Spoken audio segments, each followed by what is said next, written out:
இதை எப்படி இந்த மிஷினை யூஸ் பண்ணணும், இது கடைங்களுக்கு மட்டும்தானா, இல்லை சில ஹோட்டல்ஸில் கூட சாத்துக்குடி ஜூஸ் கிடச்சிதுன்னா நல்லதாக ஃபீல் பண்ணுறோம். ஏன்னா இன்றைக்கி நிறைய பேஷண்ட்ஸுங்க இப்போ சாப்பிடும்போது ஒரு சாத்துக்குடி ஜூஸ் கிடைக்காது, அதுக்குன்னு ஒரு ஜூஸ் கடை தேடி போகணும்.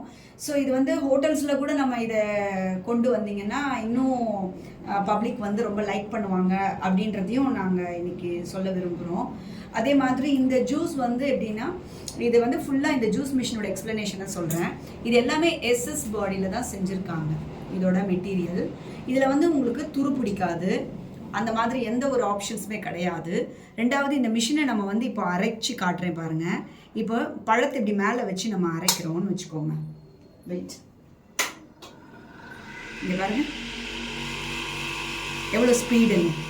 டக்கு டக்கு டக்கு டக்குன்னு நீங்கள் வந்து சாத்துக்குடியை வச்சோ இல்லை ஆரஞ்சு வைக்கிறீங்களோ லெமன் வைக்கிறீங்களோ டக்குன்னு நமக்கு அரைச்சி கொடுத்துரும். அந்த செகண்ட்ஸ்லேயே நமக்கு வந்து ஒரு ஆனால் ஒரு திப்பி கூட வேஸ்ட் ஆகாது. ஐயோ பழத்தை வாங்கினோமே, கட் பண்ணோமே, இது எடுத்தோமே, வடித்தோமே, கஷ்டமாயிடுச்சு, அந்த மாதிரி இருக்காது. ஏன்னா நம்ம வைக்கும்போதே அந்த சக்கையெல்லாம் இது உள்ளே போயிடும். உள்ளே போய் அங்கே உள்ளே வந்து நிறைய ஹோல்ஸ் எல்லாம் இருக்கும் பாருங்கள். அந்த ஹோல்ஸில் போய் அந்த திப்பியெல்லாம் உட்காந்துரும். அதுக்கப்புறம் உங்களுக்கு இந்த வேலை வந்து உங்களுக்கு ஜூஸ் கிடச்சிடும். ஓகேவா? பாருங்கள், ஒரு சவுண்ட் இருக்காது, அழகாக ஸ்மூத்தாக இருக்கும், மைல்டு. இது லேடிஸ்லாம் நல்லா பயப்படாமல் யூஸ் பண்ணிக்கலாம். ரெண்டாவது, இந்த மிஷினை வந்து நம்ம இப்போ யூஸ் பண்ணி முடிச்சிட்டோம்னா உங்களுக்கு இதில் அடுத்த ஃபெசிலிட்டிஸ் பாருங்கள். இப்போ நம்ம ஒரு பொருளை வந்து வாங்குகிறோம், அப்படியே யூஸ் பண்ணி அப்படியே போடுறோன்னு இல்லாமல் இதை அடுத்த மெத்தட், இந்த 2 சைடு நம்ம ஓப்பன் பண்ணிக்கலாம், இப்படி ஓப்பன் பண்ணிக்கலாம். ரெண்டாவது, இதை ஓப்பன் பண்ணி எடுத்துக்கலாம். அதுக்கப்புறம் இதை தனியாக கலட்டி எடுத்துக்கலாம். இதுக்குள்ளே அந்த திப்பி வந்து போகிறதுக்கு ஒரு இது மாதிரி இருக்கும் பாருங்கள், ஹோல்ஸாக, அதை தனியாக எடுத்து வாஷ் பண்ணிக்கலாம். எல்லாத்தையும் நம்ம ஒர்க் முடித்த பிறகு வாஷ் பண்ணி எடுத்து வச்சுட்டு அதுக்கப்புறமேட்டு மறுநாள் நீங்கள் நீட்டாக வந்து இதை யூஸ் பண்ணலாம்.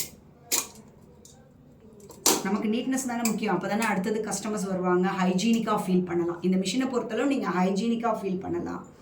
அப்புறம் இதில் வந்து நீங்கள் அதிகபட்சம் உங்களுடைய இப்போ லோ பட்ஜெட் பிஸ்னஸாக இருந்தாலும் சரி, என்னன்னாலும் சரி, இந்த மிஷின் வந்து உங்களுக்கு குறைஞ்ச விலைக்கு தான் கிடைக்குது. அதே நேரத்தில் உங்களுக்கு நிறைய லாபத்தை உங்களுக்கு ஈட்டி கொடுக்கும். லேடிஸ்க்கு ரொம்ப மஸ்ட்டு. அதே மாதிரி நம்ம ஜூஸ் கடை எல்லாத்துலேயுமே இது மாதிரி நிறைய மாடல்ஸ் வருது. பட் அது வந்து சீக்கிரமாக ஒரு சமயம் ஒரு 1 இயர் ஒரு 2 இயர்ஸ் இல்லை யூஸ் பண்ணுறாங்கன்னு வச்சுக்கோங்க, ஒரு 1 இயர்க்குள்ளவே அது சர்வீஸ் வந்துடும். அப்போ எங்கே எடுத்துகிட்டு போகிறது, சர்வீஸ் தெரியல அப்படிலாம் சொல்லுவாங்க. பட் நம்மக்கிட்ட சர்வீஸும் இருக்குது. நீங்கள் எந்த நேரம் எடுத்துகிட்டு வந்தாலும் நம்ம வந்து அதை ரெடி பண்ணி கொடுத்துடுவோம். அதே மாதிரி 1 இயர் வாரண்ட்டி நம்ம இந்த மிஷினுக்கு கொடுக்குறோம். உங்களுக்கு நல்ல ரிசல்ட் கொடுக்கும். இந்த மிஷின் வந்து உங்களுக்கு எந்த ஒரு பாதிப்பையும் ஏற்படுத்தாது. ஒரு கட்டிங் எதுவுமே ஆகாது. உங்களுக்கு அழகாக நல்ல ஸ்மூத்னஸ். இதில் எப்படி வீடியோவில் பார்க்குறீங்களோ அதே மாதிரி சேம் மாடல் தான் உங்களுக்கு நாங்கள் இஷ்யூ பண்ணுவோம். இதிலேருந்து எந்த மோல்டிங்கோ எந்த ஒரு டிசைன்ஸோ எதுவுமே மாறாது. இதே ஸ்மூத்னஸோடு உங்களுக்கு மிஷின் வந்து கொடுக்கும். அதே மாதிரி 1 வருஷம் வாரண்ட்டி கட்டாயமாக இருக்குது. நீங்கள் தாராளமாக இதை யூஸ் பண்ணிக்கலாம்.